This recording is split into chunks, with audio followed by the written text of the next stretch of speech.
That's my statement. Council President Sessions. Thank you. The reason I suggested not reappointing either of them is because I think that's the only way we can get peace right now. Taking a bit of a King Solomon approach there. This is difficult. No one wins. And I'm extremely sad for the Olympus Spa and its owner. This is a wonderful business, a precious, safe place. For my family alone, we have 5 kids, 4 of them are girls. And ever since they were 13 years old, we've taken them to the AKA Naked Lady Spa. And that was so they'd be comfortable in their bodies and be able to be around others who wanted to be comfortable in their bodies, other women who are comfortable in their bodies.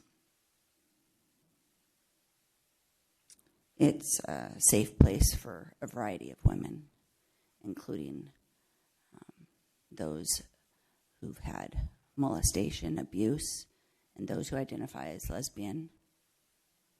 It's a safe place for women. But that's not what all this is about anymore. That's not what we're talking about tonight. It's gone a whole nother direction. And I feel horribly for the 2 volunteers who are really in the middle of this. A lot of mudslinging on both sides, saying awful things about both sides that are a lot of things that are untrue, exaggerated about both people. I know both of these people. I've talked to both of them. And I don't like them being dragged through the mud. Sincerely, I can't believe why they even are volunteering to even do this again. And that just boggles my mind. Because really, the PFD isn't that important in my mind. It's not. So,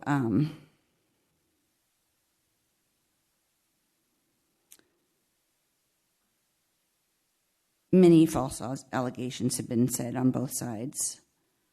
I'm not saying there hasn't been mistakes, because there has on both sides. It's a mess, all right.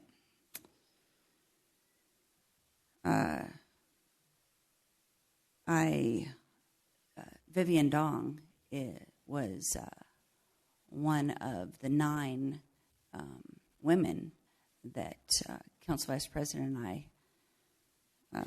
honored, one of the 9 women for the State of the City.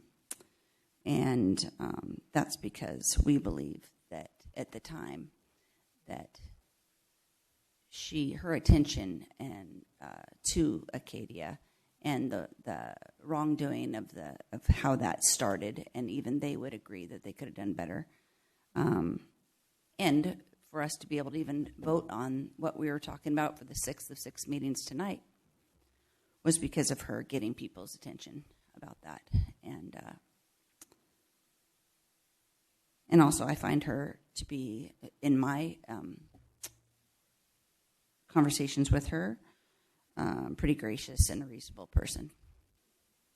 So I disagree with a lot of the negative said about her. Mike Miller, I highly respect, fellow veteran, very hardworking, probably one of the most devoted community service folks we have in this community. Certainly not racist. The work he does at the food bank, Heroes Cafe, and the hard work he's put in for free for the PFD so far. Both of these people have had good intentions, and somehow it's gotten off track.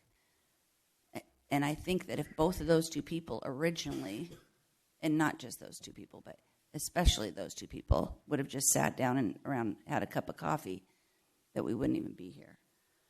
Because I think it's other people, other community members, the media, other council members who have made a mess of this.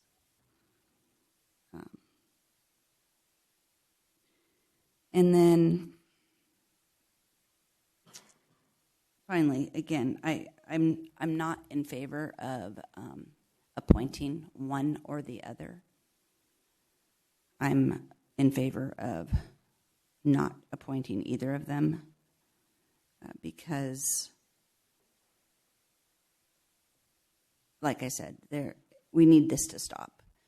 And if we voted both of them, there's going to be more distractions away from the PFD, more distractions away from the city, and more mudslinging. And I hope that's not true. I hope that if they both get appointed, that somehow everybody's able to come together. But I think there's just a lot of water under that bridge now, a lot of dirty water under that bridge. So, I'm in favor of not reappointing either of them, and not because I don't believe in either one of them or care about either one of them, but actually because I do.